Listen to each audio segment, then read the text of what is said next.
अस्सलाम वालेकुम व्यूअर्स। मैं उमर खत्री आपके लिए आज ले आया हूँ एक स्पेशल वीडियो। मेरी प्रीवियस वीडियो आपने देखी होगी जिसमें यूके का कंप्लीट वीज़ा प्रोसेस था, किस तरह आप पोर्टल बनाते हैं, किस तरह आपने वीएफएस की चीज़ें डॉक्यूमेंट अपलोड किए। वो वीडियो काफ़ी बड़ी हो रही थी, इसलिए मैंने इसको दूसरे सेक्शन में एक ब्रेक किया है कि इसमें जितने डॉक्यूमेंट हमने अपलोड किए हैं वो डॉक्यूमेंट आपको कहाँ से हासिल होंगे। उसमें कुछ चीज़ें ऐसी हैं कि जो आपको पोर्टल्स के थ्रू, एफबीआर की वेबसाइट्स के थ्रू, बैंक स्टेटमेंट के मामलात होंगे कि कितनी स्टेटमेंट होनी चाहिए, कवर लेटर के अंदर क्या इन्फॉर्मेशन लिखनी है। तो ये वाली वीडियो कंप्लीटली उस डॉक्यूमेंट से रिलेटेड होगी। किसी भी कंट्री के लिए जब आप वीज़ा अप्लाई करने जाते हैं, सबसे पहले आप अपने माइंड के अंदर एक स्ट्रक्चर बनाते हैं कि यार मैं फ़लाँ फ़लाँ डेट को जाऊँगा और मेरे पास ये चीज़ें हैं, एलिजिबिलिटी है कि नहीं है। जब आप अपने ब्रेनस्टॉर्मिंग कर लेते हैं तो सबसे पहले आपने क्या करना है, कवर लेटर बनाना है। कवर लेटर जो मैंने बनाया है, ये आप इसका लिंक डिस्क्रिप्शन में आपको मिल जाएगा। इसको आप डाउनलोड करें और इसको गो थ्रू कर लें और देखें कि ये कवर लेटर आपके रिक्वायरमेंट के हिसाब से सही है कि नहीं है। और उसकी बेस पे लेते हुए आपने बाकी इन्फॉर्मेशन, डमी टिकट्स, होटल की बुकिंग, गवर्नमेंट यूके की जब वेबसाइट पे जब आप इन्फॉर्मेशन डालेंगे तो इस कवर लेटर को के बेस पे ही चीज़ें बनाएंगे तो आपसे गड़बड़ नहीं होगी। तो सबसे पहले आपने कवर लेटर को फाइनल करना है। इसको चाहे आप 1 हफ्ता ले लें।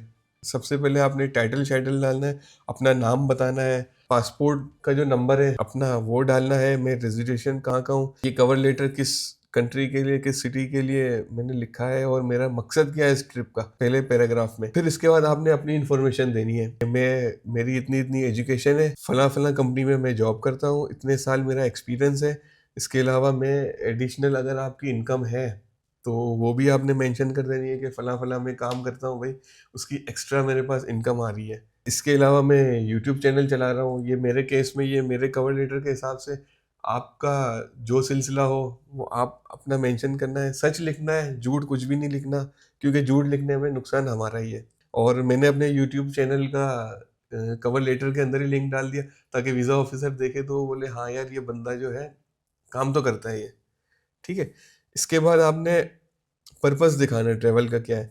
मैंने ये पर्पस लिखा है कि भाई मैं डॉक्यूमेंट्री हिस्ट्री एंड कल्चर पे बना रहा होता हूँ, जो मेरा काम है। इंग्लैंड की एक वास्ट हिस्ट्री है और काफ़ी पुरानी, यानी कि वहाँ पे यूनिवर्सिटीज़, आर्किटेक्चर, एजुकेशन को लेके और बहुत ही ज़बरदस्त है। तो मुझे इन चीज़ों को कवर करना था। इसके बाद फिर आपने कवर लेटर के अंदर ही अपनी बैंक स्टेटमेंट भी बतानी है, क्योंकि कवर लेटर मेन चीज़ है। सबसे पहले वो बंदा आपका वही चीज़ पढ़ेगा। तो आपकी जो जो बैंक स्टेटमेंट है आप कवर लेटर में उसके अगले पैराग्राफ में लिख दें। इसके बाद अपना टूर प्लान बताना है। ये सबसे मेन चीज़ है कि आपने जैसे 7 दिन का टूर बताया कि भाई मैं लंदन में 7 दिन में रहूँगा। अब उस 7 दिन के अंदर कौन-कौन सी जगह जाएँगे? अच्छा, ये डेट कहाँ से स्टार्ट होगी? ये भी आपने कवर लेटर में मेंशन करना है कि जिस तरह मैंने यहाँ पे लिखा है कि 20 दिसंबर से 27 दिसंबर का मेरा प्लान है। इसके बाद आपने 20 तारीख से शुरू करना है कि मैं पाकिस्तान से फ्लाई करूँगा 20 तारीख को, तो मैं फलाँ-फलाँ होटल में रहूँगा। होटल की बुकिंग मैं आपको बताता हूँ किस तरह होगी, फ्री में जो बुकिंग होती है। इसके बाद ये आपने पूरा टूर प्लान, ये मैंने चैट जीपीटी से बनवाया था। उसको मैंने कहा कि यार फलाँ से फलाँ तारीख में जा रहा हूँ, इंग्लैंड में टूर करूँगा, तो आप मुझे इसका एक टूर प्लान बना दें डे बाय डे। तो उसने ये डे बाय डे बना के दे दिया। अब उसके अंदर भी एरर हो सकता है, तो आपने जो भी प्लान चैट जीपीटी से बनवाया है उसको एक बार कंफर्म ज़रूर कीजिएगा कि उसमें ऐसा ना हो कि कोई भंड आया हो और वीज़ा ऑफिसर को ये लगे कि यार ये तो अनप्रैक्टिकल है। एक दिन ये बोल रहा है कि मैं इधर हूँ, अगले घंटे वो 100 किलोमीटर आगे की बातें कर रहा है, 50 किलोमीटर की। तो एक बार आप गूगल मैप पे भी उसको कंफर्म कर लेना कि ये जो 7 दिन के जो आपका टूर प्लान चैट जीपीटी ने बनाया है, वो ठीक है नहीं है। तो मैंने उससे बनाया और मैंने एक ओवरव्यू कर लिया कि हाँ यार, ये इसने ठीक ही लिखा है। नीचे एक पैराग्राफ में आप ये मेंशन कर दें, इतने दिन मैं यहाँ पे हूँगा और इतनी अमाउंट मैं एक्सपेंड करूँगा। यानी 2500 पाउंड लिख दें आप 1 हफ्ते में। क्रेडिट या डेबिट कार्ड भी अगर फर्दर ज़रूरत पड़ी तो हम उससे खर्चा कर लेंगे। इसके बाद एक कंक्लूजन बनाना है कि आपने ये लिखना है उसमें, मेरा अपना घर है, इतने इतने गज का, फला फला एड्रेस भी लिख दें, एड्रेस एंड में लिख देना आप। मेरे बच्चे हैं, फैमिली है, ये कवर लेटर में भी मेंशन करना है। और मैंने अकोमोडेशन बुक की है, ये भी यहाँ पे लिखना है। अकोमोडेशन में होटल का नाम होगा, होटल का एड्रेस होगा और फ़ोन नंबर होगा होटल का। ताकि वो कंफर्म भी कर लें कि यार ये वाकई बंदे ने कंफर्म बुकिंग की है। कंफर्मेशन नंबर भी होगा, ये मैं आपको अभी दिखाता हूँ अगले स्टेप में। इसके अलावा आप जो डॉक्यूमेंट अटैच करेंगे, ये आपने इसके अंदर मेंशन करना है कि भाई मैंने अपने एम्प्लॉयर की डिटेल डाली हुई है, बैंक स्टेटमेंट के प्रूफ है, ट्रेवल आइटनरी है, फैमिली बैकग्राउंड है, अकोमोडेशन है। ये मैंने सारे डॉक्यूमेंट जो मैंने वीएफएस के पोर्टल पे अपलोड किए हैं, ये भी आप लिख दें। और एंड में आप लिख दें कि भाई प्लीज़ मुझे आप जो है वीज़ा ग्रांट कर दें, ताकि मेरी ये जो जर्नी है ये अच्छे तरीके से कंप्लीट हो। और थैंक यू करके अपना नाम, contact number, email address, 2 email address लिख दें अगर कोई मसला हो। और इसके बाद अपने घर का एड्रेस। आपने सबसे पहले तो ये कवर लेटर बनाना है। इसमें भले 1 हफ्ता चाहे ले लें आप, इसको सोच समझ के बिल्कुल एक्यूरेट इसको बनाएं।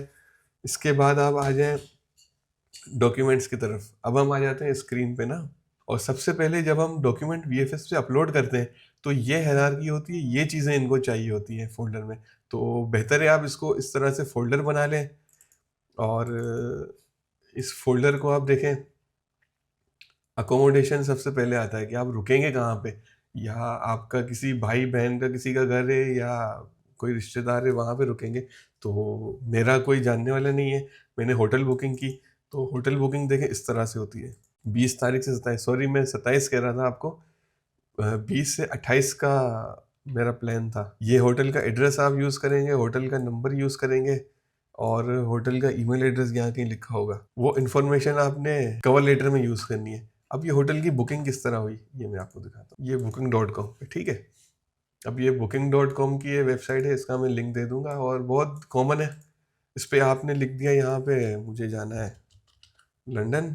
चलो मैं अभी एग्जांपल ले लेता हूँ। 1 जनवरी से लेके मुझे 6 जनवरी तक की बुकिंग चाहिए। इसको आपने, एक एडल्ट है, सर्च कर लिया। अब इसमें आपके पास ऑप्शन आ जाएंगे सारे, ठीक है। इसके अलावा ये काफ़ी सारे महंगे होटल हैं, और ये 4 लाख रुपए देख लें ये इतने दिनों के। फॉर एग्जांपल हम ले लेते हैं ये 2 लाख रुपया लिए करते हैं बुकिंग। इस पे पहले देख लें, हाँ ये फ्री कैंसिलेशन आ रहा है ना, और नो पेमेंट वाली वो हमने कर ली। अब यहाँ पे रिजर्व देखें, ये आ रहा है नो पेमेंट नीडेड, पे एट प्रॉपर्टी। यानी इस तरह की आप बुकिंग कर ली जो मैंने की हुई है।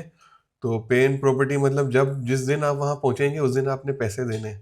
तो जो आपके रेंज में आए, यानी देखो लोकेशन भी आ रही होती है, आपने जो अपना टूर प्लान बनाया है उसके हिसाब से ऐसा ना हो कि बिल्कुल शहर से बाहर हो ना होटल।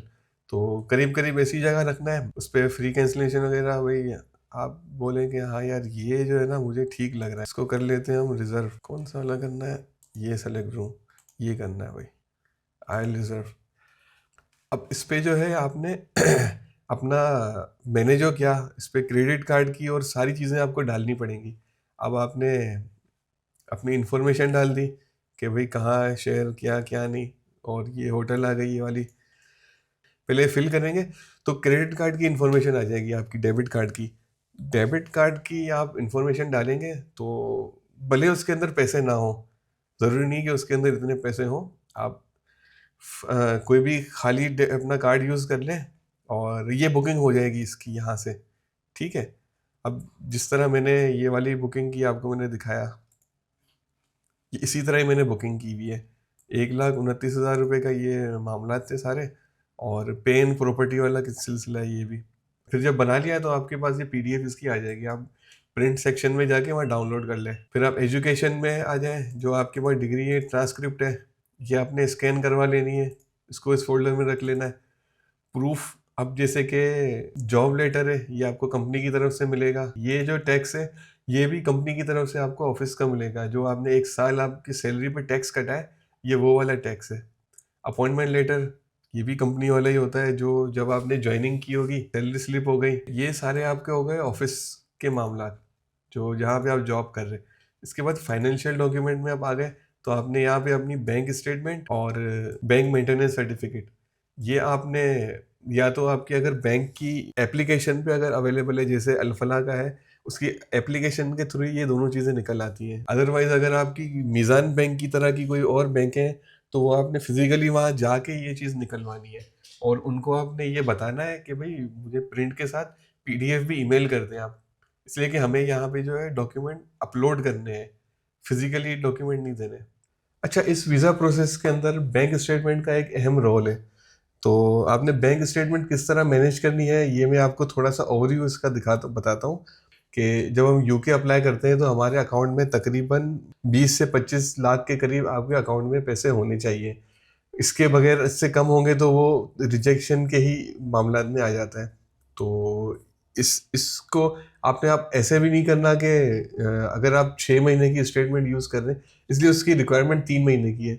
तो अगर आप 3-4 महीने या 5 महीने की स्टेटमेंट लगा रहे हैं, मैंने 6 महीने की लगाई थी पिछले, तो उसमें आपने कुछ इस तरह से लेके चलना है कि 6 महीने पहले, जैसे आज अगर फॉर एग्जांपल दिसंबर है, तो आपने जून से अपनी स्टेटमेंट आपने शो करना शुरू की, तो जून में आपके अकाउंट में होने चाहिए तकरीबन 19-20 लाख रुपए होने चाहिए। इसके बाद हर महीने जो है उसके अंदर आपने 60-70, जैसे सैलरी आ रही है ना, तो अब आपने अमाउंट सेव करना शुरू की। तो हर महीने जो है आपने ग्रेजुअली आपका अकाउंट ऊपर जाना चाहिए कि हाँ यार, इस बंदे की जो सेविंग है वो 70 से 80 हज़ार रुपये हो रही है। तो इस चीज़ को लेते हुए आपने स्टेटमेंट बनानी है। ऐसा नहीं करना कि आपका अकाउंट चल रहा है, कोई 1-2 लाख रुपए पड़े हुए हैं, फिर ठग करके आपने जो आखिरी महीने दिसंबर में अप्लाई कर रहे हैं तो नवंबर या अक्टूबर में आपने पैसे डाल दिए अंदर। काफ़ी लोगों की इसी तरह आ रही है कि वो मैनेज नहीं होती बैंक स्टेटमेंट। तो इसमें आपने अपना अकाउंट ग्रेजुअली ऊपर करना है। तो ये मेन चीज़ें होती हैं कुछ, इस चीज़ का ख्याल रखना है ताकि ऑफिसर को ये बताना है कि भाई मेरी सेविंग है, और ये मैं सेविंग जो मैं पिछले 1 साल से, 1.5 साल से, 2 साल से कर रहा हूँ, वो मैं जाके वहाँ पे यूज़ करूँगा। ठीक है। अब ये आ गई पासपोर्ट की बारी। ये पूरे पासपोर्ट के जितने भी पेजेस हैं देखें, ये अब मैं ब्लर करके दिखाऊंगा। आपने पासपोर्ट के सारे पेजेस स्कैन करके और पीडीएफ बना के डाल देना है। 5 MB से ये कम है। और अगर आपका बड़ा पासपोर्ट है तो उसको बेशक आप 2 हिस्सों में या 3 हिस्सों में डिवाइड कर दें।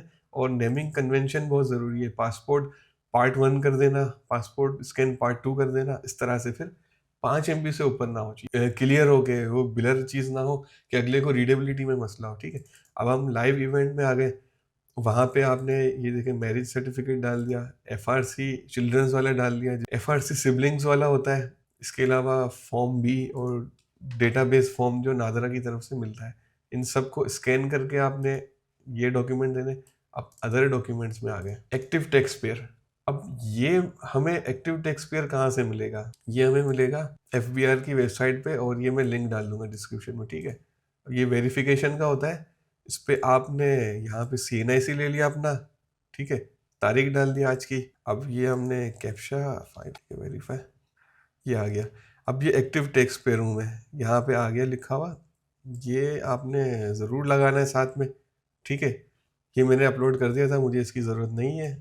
तो एक ये टैक्स पेयर हो गया। फिर इसके बाद जो रिटर्न फाइल्ड होता है ना, ये बहुत ज़रूरी है। अब ये आप कहाँ से निकालेंगे? अगर आपने अपना किसी एजेंट के थ्रू या वकील के थ्रू आपने जो रिटर्न जमा करवाया है, तो आपके पास जाहिर सी बात है आईडी पासवर्ड वगैरह चीज़ें, इन्फॉर्मेशन का एक्सेस नहीं होगा। अगर आपने अपने दोस्त से या आपने खुद ने अगर रिटर्न इसका सबमिट किया है, तो आप फिर इस वेबसाइट पे जाएंगे।